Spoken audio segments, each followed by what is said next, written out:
pertama Kepala IPB Sekretariat Sari yang saya hormati, Bapak Ibu sekalian, terima kasih atas kehadirannya dalam rangka distribusi video positif yang telah kami pelajari di modul 1 CGP pada 11 pertanyaan. Baik Bapak Ibu sekalian, saya akan menyampaikan materi ini kurang lebih 40 menitan ke depan.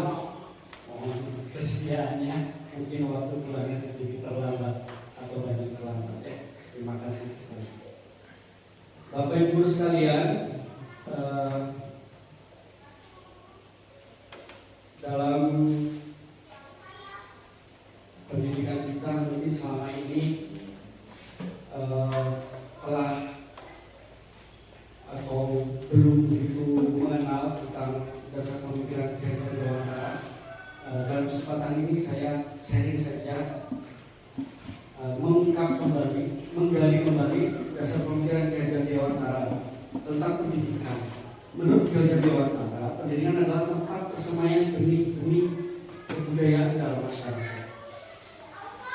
Adapun tujuan pendidikan yaitu menuntut segala kodrat yang ada pada anak-anak agar mereka dapat mencapai keselamatan dan kebahagiaan seperti dunia. Jadi pada dasarnya Gereja Dewantara itu memiliki pemikiran bahwa pendidikan itu adalah untuk menuntun. Jadi kita tidak memaksakan kurikulum yang ada dalam sekolah kita, tapi tugas kita sebagai guru yang utama adalah menuntun segala kodrat yang ada pada anak-anak. Kodrat apa itu? Kodrat alam dan kodrat zaman. Oleh sebab itu, pendidik itu hanya dapat tumbuh dan kehidupannya kekuatan kodrat yang ada pada anak-anak agar memperbaiki lakunya, bukan dasarnya. Hidup dan tumbuhnya kekuatan kodrat pada anak. Jadi kita tidak bisa memaksakan antara satu anak dengan anak yang lainnya, karena kodratnya itu setiap anak memiliki kepribadian, memiliki potensi yang unik setiap anak. Berikutnya, apakah Bapak Ibu Guru setuju jika pemberian hukuman dapat mendisiplinkan siswa? Setuju nggak ini Bapak Ibu? Tidak. Baik. Kemudian pertanyaan yang kedua, pemberian hadiah meningkatkan prestasi siswa? Setuju tidak? Baik. Berikutnya, guru harus mampu memberikan solusi untuk setiap siswa yang bermasalah. Setuju tidak? Setiap siswa kalau bermasalah kita harus selalu bisa memberikan solusi. Oke, baik. Berikutnya, guru berperan sebagai teman bagi siswa. Setuju tidak? Iya. Terima kasih Bapak Ibu Guru sekalian atas jawabannya. Berikutnya adalah disiplin. Teori disiplin dosen menurut beliau adalah berasal dari bahasa Latin disiplin yang artinya belajar. Ternyata disiplin itu artinya maknanya belajar. Makna asal dari kata disiplin ini adalah berkonotasi dengan disiplin pada murid, kemudian disiplin dari membuat orang mengenali potensinya menuju sebuah tujuan apa yang dia hargai.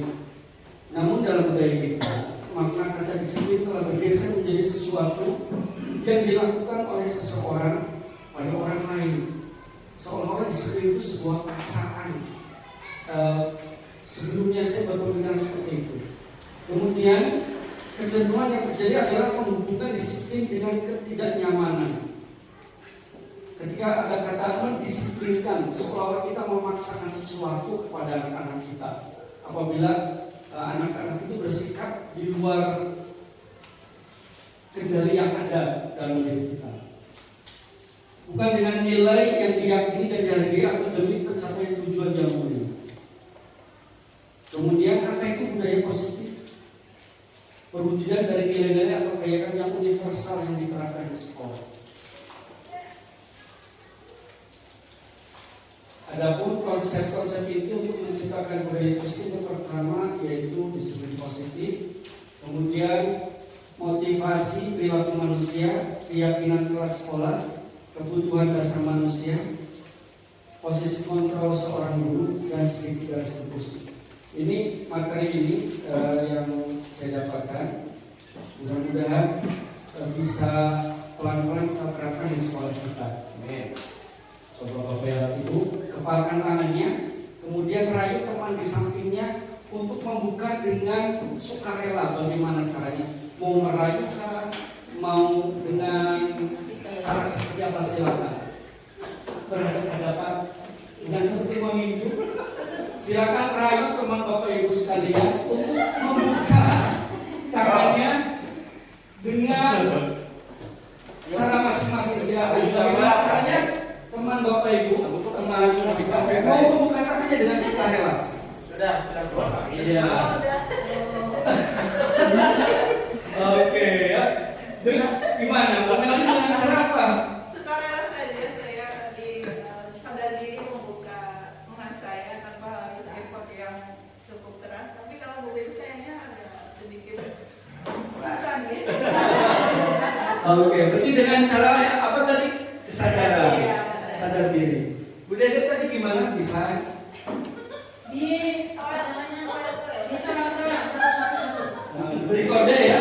Setelah diberi kode, disentuh hatinya, akhirnya mau membuka tangannya. Artinya mau membuka diri, ya seperti itu. Kadang ada anak kita itu, ketika kita menuntun mereka, ketika kita mengajar mereka, itu ada anak yang memang nggak mau, masih kekeh dengan pengetahuan awalnya. Nah, tugas kita adalah menuntun mereka supaya mereka mau dituntut untuk mengetahui hal-hal baru seperti itu. Pergeseran paradigma teori kontrol. Yang pertama, ilusi guru mengontrol murid, ilusi bahwa semua penguatan positif, efektif, dan bermanfaat. Ketika kita menyuruh anak siswa kita, murid-murid kita, kalau semua diam, itu bagaimana? Diam sebentar saja atau beberapa lama bisa diam? Berarti kenapa? Karena apa itu kalau diamnya sebentar saja? Karena ada dari awal pembelajaran misalnya ya ribut ya bentar nih. Silakan Pak Is. Diam itu di kelas bukan berarti suruh diam sampai datang sampai pulang. Jadi misalkan akan memberikan pelajaran itu misalnya itu ya terus bentar anak-anak perhatikan dulu. Nah, gitu ya. Jadi diam itu bukan untuk selama kegiatan KBM. Terima kasih Pak Is. Tepuk tangan untuk Pak Is. Baik. Jadi terkadang itu mereka dapat diam itu hanya sebentar karena mungkin karena tertekan dengan perintah dari kita. Bapak Ibu sekalian, bagaimana seorang bisa berubah dari paradigma stimulus respon kepada pendekatan teori kontrol? Stimulus respon yaitu realitas kebutuhan kita semua. Teori kontrol adalah realitas kebutuhan kita berbeda. Kita menganggap kelas itu ingin hening, ingin diam itu karena kebutuhan kita. Tapi anak-anak kita itu ingin karena raganya masih banyak untuk bergerak, maka pergerakan mereka itu lebih banyak daripada apa yang kita mau untuk diam. Gitu. Karena kebutuhannya berbeda, itu teori kontrol. Kita bisa mengendalikan anak. Padahal kalau dengan stimulus respon kita memberikan tempat untuk anak-anak kita yang memang kinestetiknya berlebih. Semua orang melihat hal yang sama untuk respon, kemudian teori kontrol. Setiap orang memiliki gambaran berbeda. Kita mencoba mengubah agar berpadan sama dengan kita. Terkadang kita mau apa ya kepada murid-murid itu ketika kita menggunakan materi satu ini maka harus seperti itu. Padahal kita berusaha memahami pandangan orang ini tentang dunia. Apa sesuatu yang kita sampaikan itu setiap anak itu tidak sama penangkapannya sesuai dengan pengetahuan awalnya. Orang lain bisa mengontrol saya, hanya ada orang yang bisa, hanya Anda yang bisa mengontrol diri Anda sendiri. Jadi bagaimana memunculkan kemauan individu yang ada dalam Anda. Saya bisa mengontrol orang lain, Anda tidak bisa mengontrol orang lain, dan seterusnya. Berikutnya disiplin positif. Disiplin positif merupakan salah satu cara penerapan disiplin yang berbeda untuk menumbuhkan kesadaran. Ini yang mungkin masih sangat sulit ya, menumbuhkan kesadaran serta memberdayakan anak untuk melakukan sesuatu tanpa sogokan. Nanti Bapak beri hadiah, nanti Bapak hukum, ya begitu ancaman maupun hukuman. Nah, disiplin positif ini adalah merangsang bagaimana anak-anak itu tumbuhnya kesadaran tanpa ada sogokan, tanpa adanya ancaman, tanpa adanya hukuman. Ketika mereka menghasilkan sampah setelah jajan, tanpa ada hukuman mereka sadar untuk membuang sampah di tempat sampah. Ketika kelasnya bersih, bagaimana mereka sadar terus menjaga kebersihan kelasnya tetap terjaga, dan seterusnya. Inilah yang diharapkan dari disiplin positif. Nah, disiplin positif ini diprogramkan dengan profil belajar Pancasila dan nilai-nilai kebijakan universal. Ini yang pertama, beriman.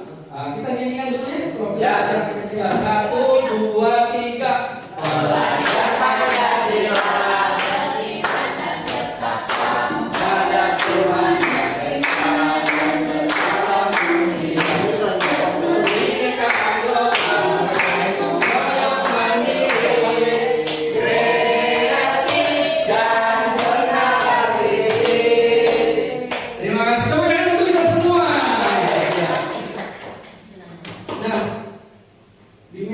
Dimensi yang ada di profil Pancasila ini sebagai salah satu harapan agar murid-murid kita ini memiliki dimensi-dimensi ini dalam kesehariannya, bukan hanya di sekolah.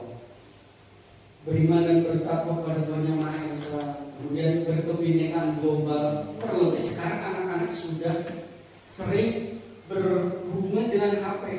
Ketika mencari sesuatu di gadgetnya, mereka bisa berkelana kemanapun, bergotong royong. Nah, gotong royong di kelas terkadang ketika bukan jadwalnya piket, itu mereka nggak mau piket. Nah, ini bagaimana menumbuhnya rasa untuk mau bergotong royong ini, kita biasakan nantinya. Kemudian kreatif dalam mengerjakan tugas mereka, sehingga nanti lambat laun dengan naiknya jenjang pendidikan mereka mampu beradaptasi lebih banyak. Kemudian dalam menghadapi permasalahan mereka mampu bernalar kritis, tidak baru mau baca soal kepilih sedikit, Pak ini bagaimana, belum apa-apa sudah seperti itu, belum mengerjakan soal, belum dibaca soalnya, karena nggak paham nih soalnya perintahnya apa. Nah, ini perlu digali dengan perjuangan yang lebih, yaitu bernalar kritis, agar mereka mampu mandiri menghadapi kehidupannya sesuai dengan kodrat alam dan kodrat zamannya. Karena pendidikan yang mereka alami sekarang adalah sebagai bekal mereka untuk tumbuh 5-10 tahun yang akan datang. Kalau problem dimensi yang ada di profil Pancasila ini mampu mereka serap, mampu mereka lakukan, insya Allah di zamannya mereka mampu hidup mandiri sesuai dengan tantangan yang ada pada zaman itu. Kemudian motivasi perilaku manusia yang pertama, menghindari ketidaknyamanan hukuman. Terkadang mereka itu melakukan itu karena nggak mau dihukum. Kemudian yang kedua, mereka itu melakukan sesuatu itu karena ingin mendapat imbalan atau penghargaan. Dan yang ketiga, untuk menghargai diri dan menjadi yang mereka inginkan. Ya, ini ada 3 motivasi perilaku manusia. Yang pertama, apakah karena takut dihukum? Kemudian yang kedua, apakah karena ingin mendapatkan sesuatu? Yang ketiga, apakah karena kesadaran mereka apa yang mereka butuhkan? Ini teorinya. Kemudian hukuman, konsekuensi, dan restitusi. Apa itu hukuman, konsekuensi, dan restitusi? Yang pertama, hukuman sesuatu yang menyakitkan harus terjadi. Sedangkan konsekuensi adalah sesuatu harus terjadi. Dan restitusi adalah merupakan pilihan. Kamu mau bisa pembagian budak. Kalau mau bisa, yuk ikhtiar. Itu kalau restitusi. Kalau hukuman bagaimana? Kalau kamu nggak bisa perkalian 3, maka nanti Bapak akan hukum. Berdiri di depan, itu hukuman. Ada sebuah paksaan. Kalau konsekuensi sudah agak mending, ya. Kalau kamu tidak bisa perkalian, nanti kamu tidak bisa mengerjakan kegiatan-kegiatan yang berhubungan dengan perkalian. Kalau restitusi ada pilihan-pilihannya, jadi mereka bebas memilih dan mau dan mengetahui apa akibatnya. Kemudian selanjutnya adalah murid atau anak belajar menyembunyikan kesalahan. Itu kalau hukuman. Bagaimana caranya kesalahan itu tidak diketahui oleh orang lain. Sedangkan konsekuensi adalah murid belajar taat peraturan.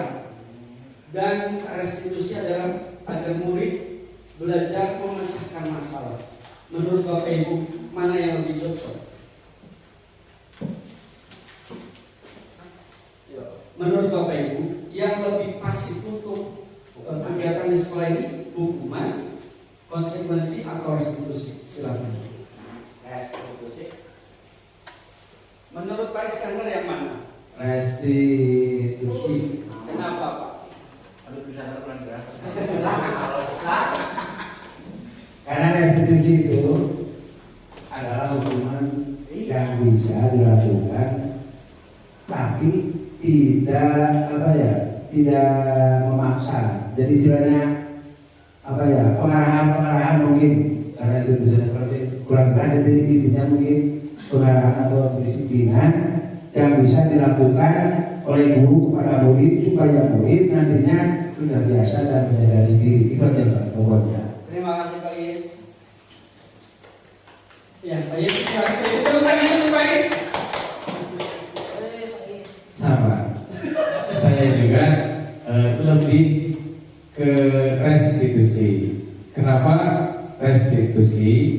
Sebab tadi yang seperti disampaikan oleh Pak Amin, untuk jenis restitusi ini anak itu tidak dipaksa, sehingga anak itu mempunyai kesadaran atas dirinya sendiri, sehingga dengan kesadarannya itu anak tidak merasa terpaksa. Terima kasih Pak Amin. Tepuk tangan untuk Pak Is. Ini Pak, Silakan Pak. Pak Is. untuk menjalankan hukuman restitusi itu tidak mudah. Tidak mudahnya apa? Tidak bisa sampai ke jenjang dekat. Ini membutuhkan waktu yang berbeda lama. Karena apa? Karena guru-guru yang sudah yang belakang itu restitusi itu adalah kita dibagi dengan hukuman. Kalau tidak bisa, kalau tidak bapak nanti bapak hukum, nanti bapak anu. Nah, untuk mengubah restitusi ini, hukuman atau hukuman restitusi ini memerlukan jenjang yang sangat panjang. Karena apa? Kebiasaan yang sudah lama itu susah menghilang.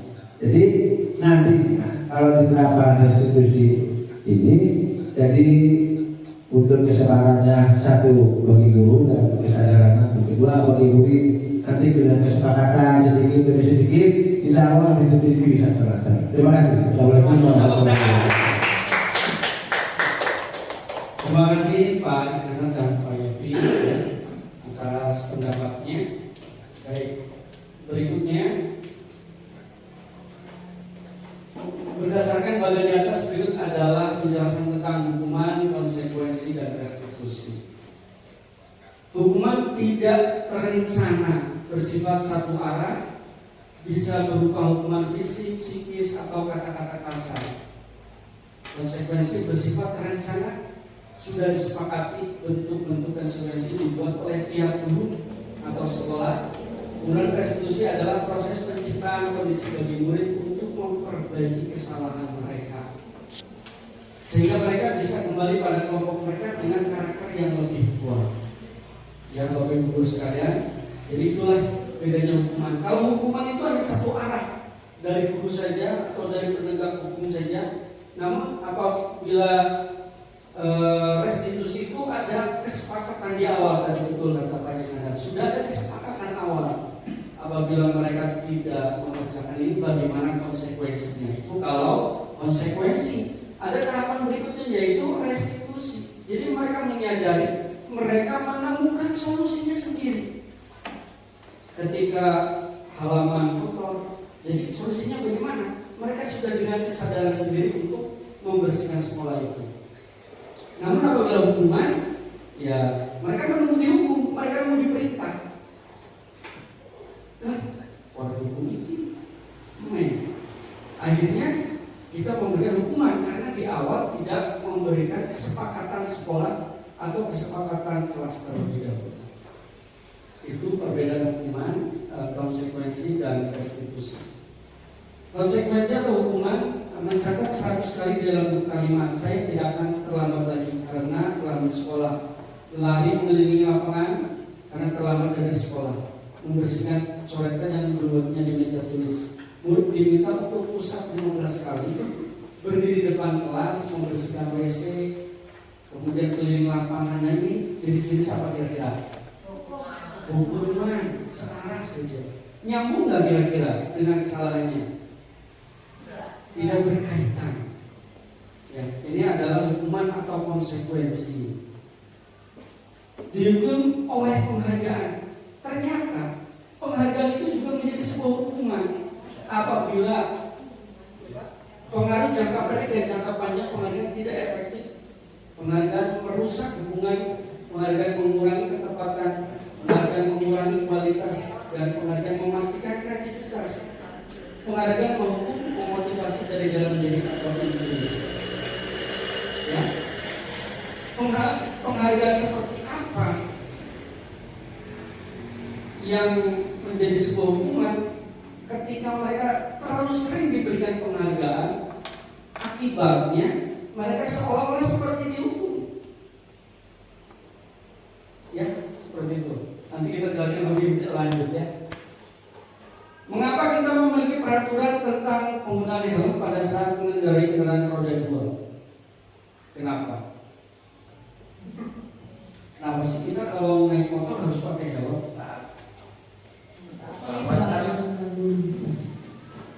Baik, tetapi peraturan lalu lintas melindungi kepala atau badan juga.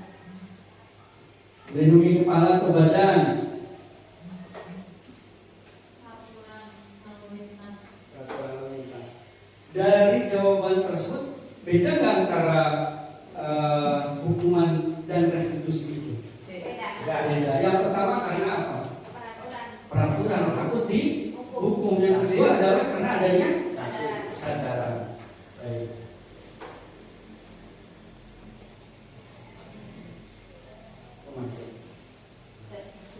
Keyakinan kelas berikutnya adalah sebuah keyakinan kelas.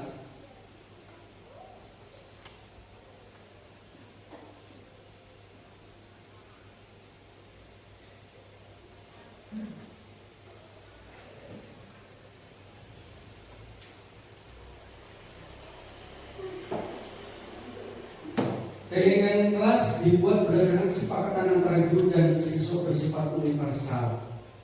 Kemudian yang kedua, peraturan biasanya dibuat oleh guru bersifat satu arah. Nah, ini juga hal yang baru buat saya. Yang pertama, kita itu biasanya di kelas itu sudah ada peraturan, download gitu ya.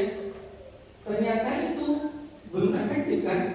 Nah, supaya lebih efektif harus dilibatkan mereka itu dengan cara membuat keyakinan kelas, dibuat dengan berdasarkan antara guru dan siswa yang bersifat bukan untuk siswa saja, tapi berlaku juga untuk gurunya. Itu bedanya.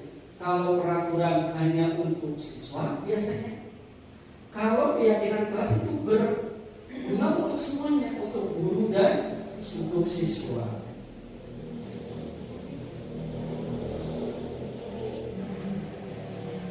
Nah, berikut adalah prosedur pembentukan keyakinan sekolah atau kelas. Yang pertama, mempersiapkan warga sekolah atau siswa untuk mencurahkan ide-idenya tentang peraturan yang telah disepakati, mencatat semua masukan, ganti kalimat negatifnya menjadi kalimat positif, tinjau kembali curahan pendapat yang terkumpul, dan susun menjadi keyakinan kelas atau sekolah. Tinjau ulang keyakinan kelas yang sudah tersusun dengan 3 atau 7 keyakinan, meninjau dan menyetujui dengan mendatanginya keyakinan kelas yang ditempel di kelas. Ya, Bapak Ibu, ini proses membuat keyakinan itu nanti ada materinya tersendiri ya, prosesnya. Jadi cukup lama berawal dari peraturan, dirubah peraturan itu menjadi kalimat positif, kemudian kalimat positifnya itu dirangkum menjadi sebuah keyakinan kelas. Ya. Terima kasih Pak Isya. Baik, yang berikutnya adalah 5 posisi kontrol guru. Yang pertama menghukum, kemudian pembuat merasa bersalah, yang ketiga menjadi teman, keempat pemantau, dan terakhir adalah manajer. Selama ini posisi mana kira-kira yang sudah kita terapkan antara penghukum, pembuat merasa bersalah sebagai teman, pemantau atau sebagai manajer? Apabila kita mengajar sebagai penghukum, yang pertama adalah menghardik, menunjuk-nunjuk, berkaca pinggang, membentak, menghitung fisik. Akibatnya anak menjadi pendendam, tidak menyukai guru atau mempertekan. Ya, ini akibat kita terlalu sering dengan menghardik, ya, menghardik, menunjuk-nunjuk. Ini hukum menghukum. Kemudian yang ketiga, membuat merasa bersalah. Terkadang kita suaranya lemah lembut, kamu menyalahkan siswa, guru menyatakan kesalahan pada siswa dan guru menderita. Dampaknya membuat siswa merasa bersalah, rendah diri dan menarik diri. Ketika kita menanyakan, tapi pertanyaan kita itu memunculkan anak itu, akibatnya anak bisa merasa rendah diri dan menarik diri. Ketika kita memposisikan diri menjadi teman, guru bersikap ramah, cenderung bersenda gurau, kemudian untuk menghangatkan suasana. Dampaknya murid bergantung pada satu orang dan membuat siswa tidak mandiri. Apabila ini kita memposisikan guru sebagai seorang teman. Berikutnya pemantau.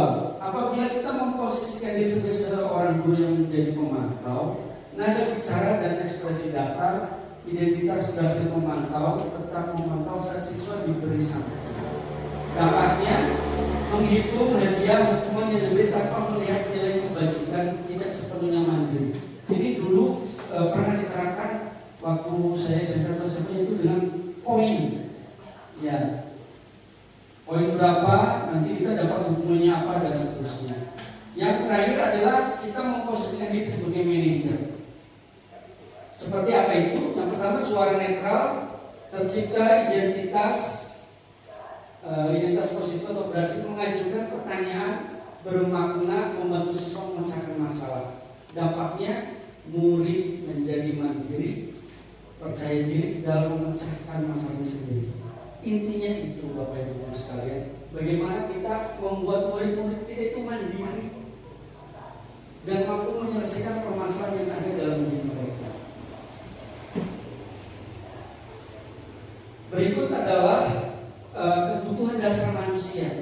Yang pertama, bertahan hidup, kemudian kasih sayang dan rasa diterima, keempat penguasaan, keempat kebebasan dan kelima kesenangan.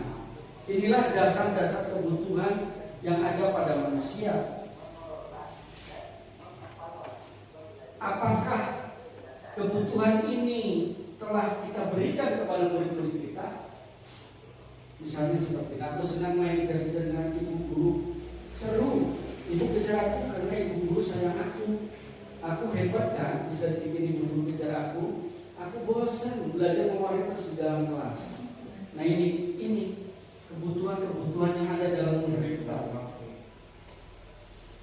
Berikutnya dunia virtualitas. Siapakah orang yang paling penting dalam hidup Anda? Siapa? Umar. Orang yang paling penting dalam hidup saya adalah seorang ibu. Di situ ibu memberikan kasih sayangnya, memberikan istilahnya segala perjuangan, kemudian pengorbanan yang luar biasa untuk anak-anaknya. Itu terima kasih. Terima kasih Bu Mel. Nilai-nilai kebajikan apa yang terpenting dalam hidup itu? Itu memberikan kasih sayangnya dengan tulus, kemudian mereka tanpa ada pamrih dan selalu memberikan terbaik untuk anak-anaknya seperti itu. Ya, terima kasih Bu Mel. Tepuk tangan untuk Bu Mel. Berikutnya adalah kalau Anda menjadi seorang yang ideal, karakter atau sifat apa yang Anda inginkan pada diri Anda? Silakan.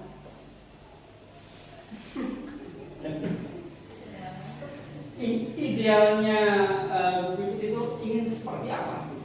Ingin lebih bijaksana. Keren. Ya, terima kasih Bu Pipit. Tepuk tangan untuk Bu Pipit. Kayaknya sudah mau habis ini Pak. Apa pekerjaannya ideal nih? Mungkin udah ada yang ingin beralih pekerjaan dari seorang guru. Apa pekerjaan yang bagi Anda? Guru. Baik, silakan.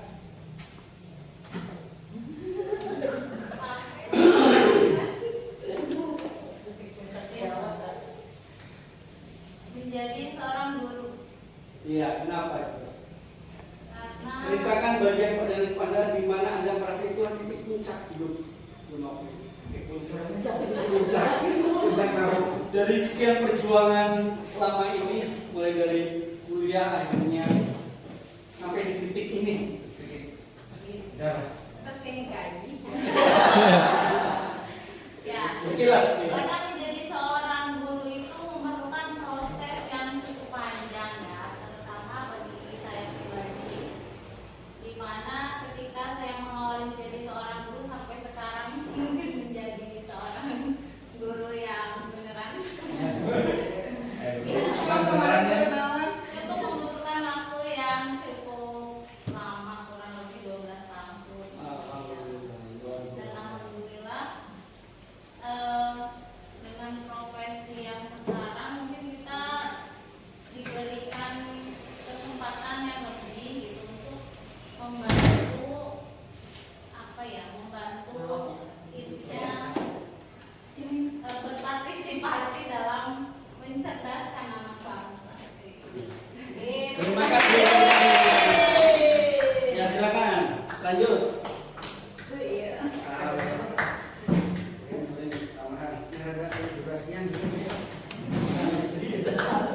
Pencapaian yang membanggakan. Terima kasih kesempatannya Pak Min. Kalau dibilang apa pekerjaan itu gimana nih? Pencapaian. Ya. Gimana?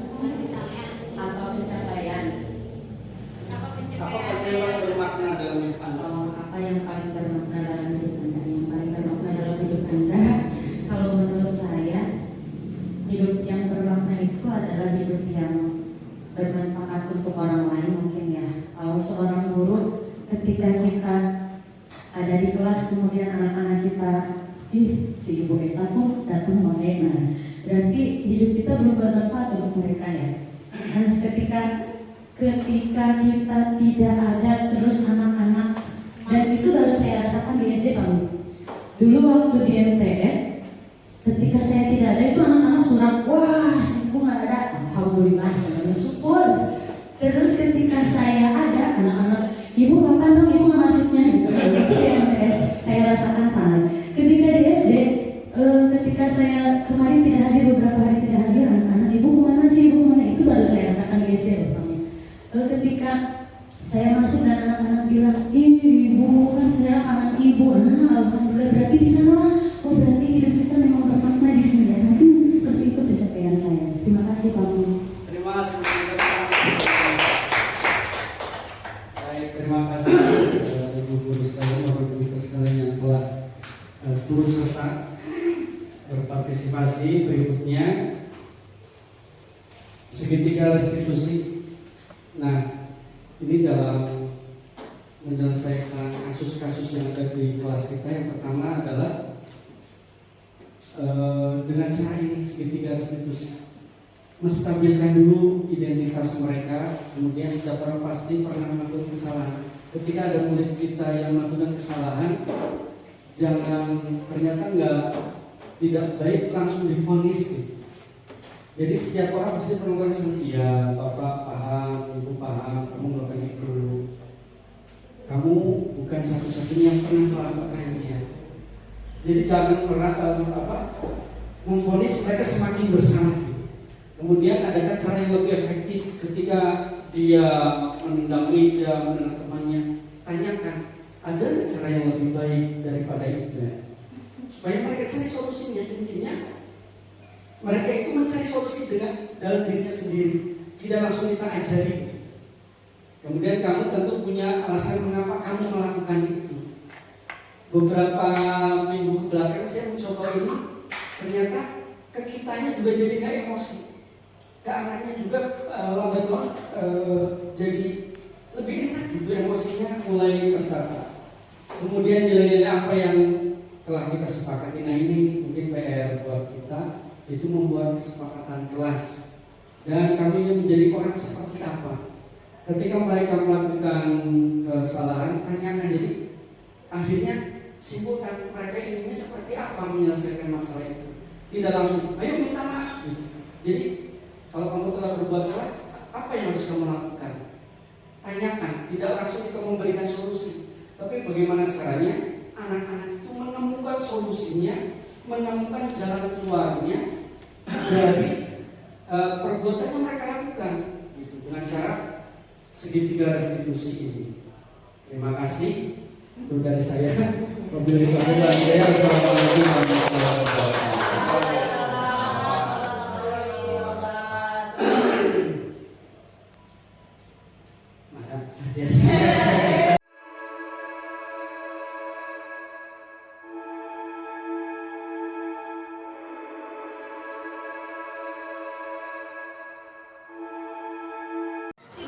Assalamualaikum warahmatullahi wabarakatuh. Assalamualaikum warahmatullahi wabarakatuh.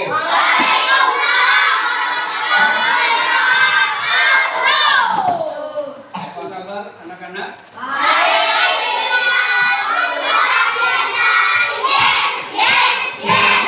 Labuk semangat.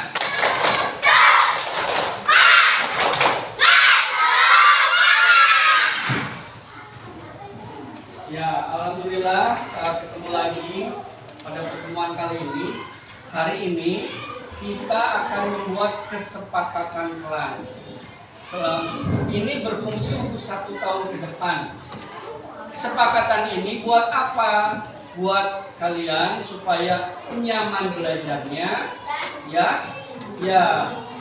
Nah, nanti tiap kelompok silakan berdiskusi. Kira-kira kamu mau mengusulkan apa tiap kelompok, ya? Bapak akan membagikan selembar sticky note ini. Silakan kalian bermusyawarah, kemudian tuliskan di sini. Setuju ya? Kalian belajar supaya nyaman, terus kamu mudah belajarnya, tiap anak apa yang kamu inginkan. Silakan dituliskan di sini ya. Setuju ya? Oke, Bapak akan bagikan nih.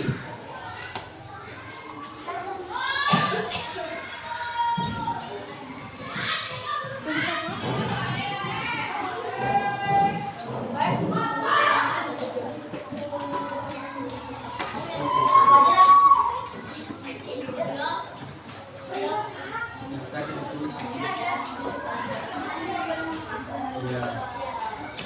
Keluar. Iya, satu-satu. Satu-satu ya, satu kertas, satu kalimat. Ya, ceritanya lagi musyawarah. Silakan bermusyawarah. Apa ya, kamu punya usul apa, usul apa tiap kelompok? Ya, silakan musyawarah, kamu inginnya apa? Nih, kalau mungkin ada usul lain boleh, silakan. Ya.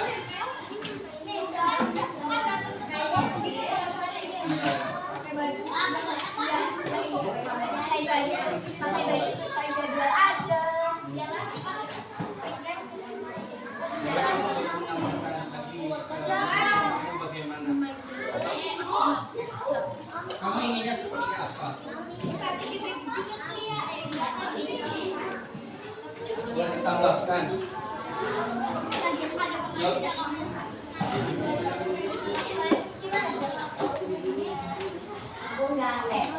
Kamu ingin usul apa lagi?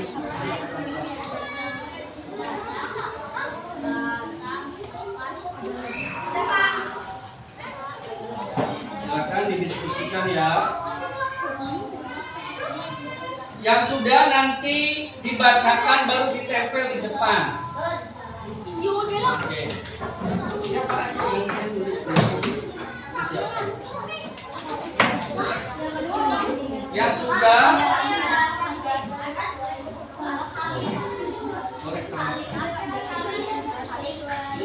saling menghargai, saling menghormati.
Sudah?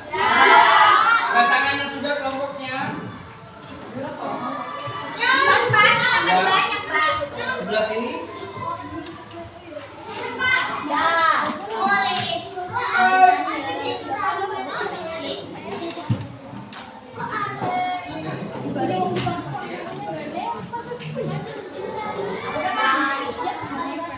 Baik. Kalau sudah, yang sudah coba dibacakan.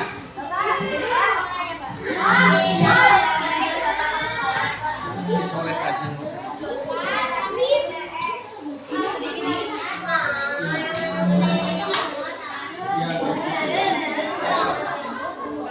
Baik, kita mulai ya. Sudah seadanya. Mulai dari kelompok tengah ini. Silakan usulannya apa? Menjaga kebersihan kelas. Sepakat enggak? Bagaimana cara menjaganya? Ya, dengan cara apa? Piket sesuai dengan apanya? Jadwalnya. Silakan ditempel mana? Sebelah sini dulu nah. Ya, lain apa lagi? Patuh dan sopan terhadap guru. Setuju nggak nih? Saling menjaga sopan santun, setuju nggak? Oke, yuk ditempel di sana.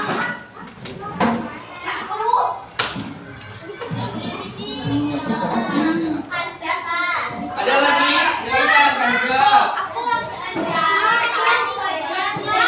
Menjalankan kewajiban kelas, setuju nggak? Kalau ada kewajiban kalian sebagai apa kalian? Sebagai murid harus diapakan? Dijalankan kewajibannya, setuju ya? Silakan ditempel Kanza.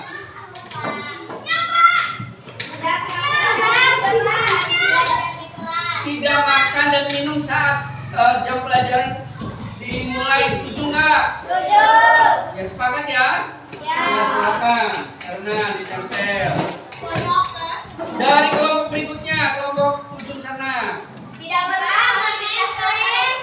Tidak merusak fasilitas sekolah dan kelas. Ini kayak. Ya. Oke. Setuju nggak merusak fasilitas kelas? Oke, kita silakan ditempel. Ya, pokoknya menerapkan 5S. Ada yang masih ingat 5S apa saja? Salam, sopan, santun, sapa, dan senyum. Setuju nggak? Kalau bertemu menerapkan 5S. Silakan Apin ditempel. Ada lagi? Ya, Sakila. Memakai seragam sesuai jadwal atau aturan. Memakai seragam sesuai jadwal atau aturan. Setuju nggak? Setuju. Silakan ditempel, Sakila. Nah, bagian dari kelompok ini apa? Datang tepat waktu, datang dan pulang tepat waktu. Setuju nggak? Setuju. Silakan Resti ditempel. Berikutnya,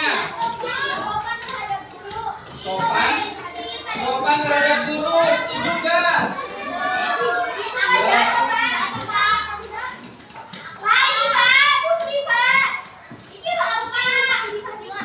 Ya, gantian dari sebelah sini belum. Aktif saat belajar. Setuju nggak? Ya, silakan ditempel. Ya, nanti sebentar ya. Oke, berikutnya dari sebelah sana belum. Kelompok yang sana ada usul. Jujur saat ulangan atau ujian. Jujur saat ulangan atau ujian. Sepakat nggak? Setuju nggak? Oke, silakan. Saya ditempel dulu. Oke, kembali ke sebelah sini putar. Ya. Saling menghormati dan menghargai. Sepakat nggak nih? Setuju nggak? Katanya setuju. Yang sebelah sana setuju nggak? Oke, silakan ditempel. Berikutnya kelompok. Ya, Sally. Putri. Bertanggung jawab. Kalau mengerjakan apapun bertanggung jawab. Setuju nggak? Yo, tempel. Ya, berikutnya ke sebelah sini. Tidak berkata-kata kasar. Setuju nggak? Yo, silakan ditempel. Ya, berikutnya. Izin ketika mau keluar masuk kelas, tidak tiba-tiba menghilang ya. Tidak tiba-tiba udah kembali lagi, tapi izin dulu. Ke siapa izinnya?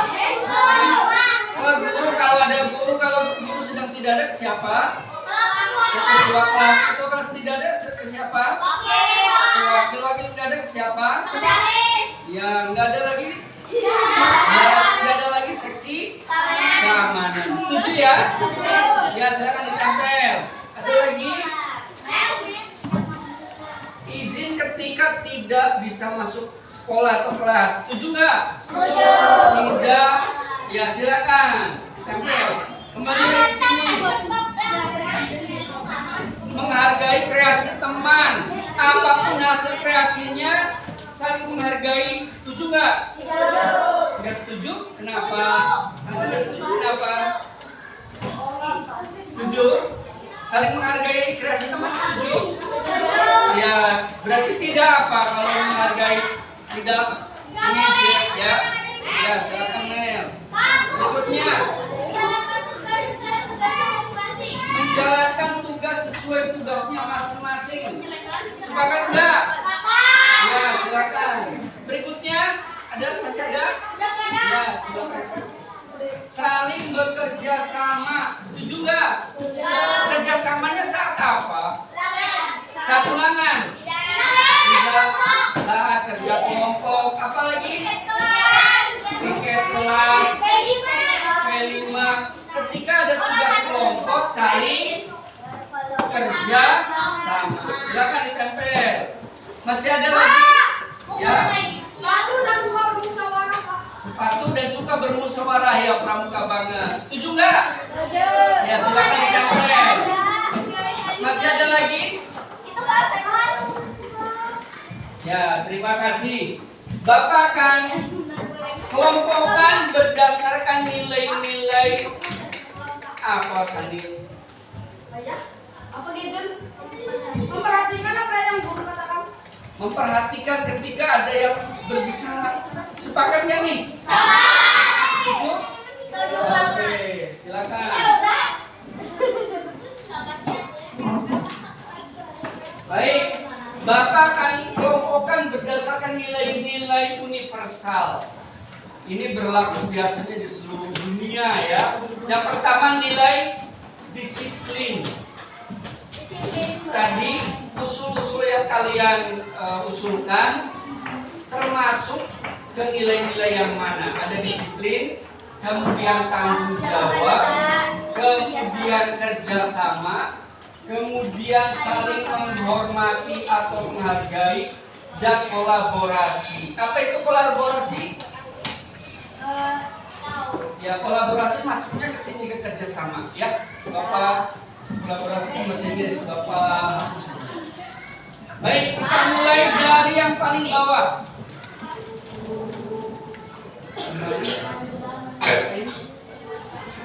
Gimana mau lihat, Pak? Hah?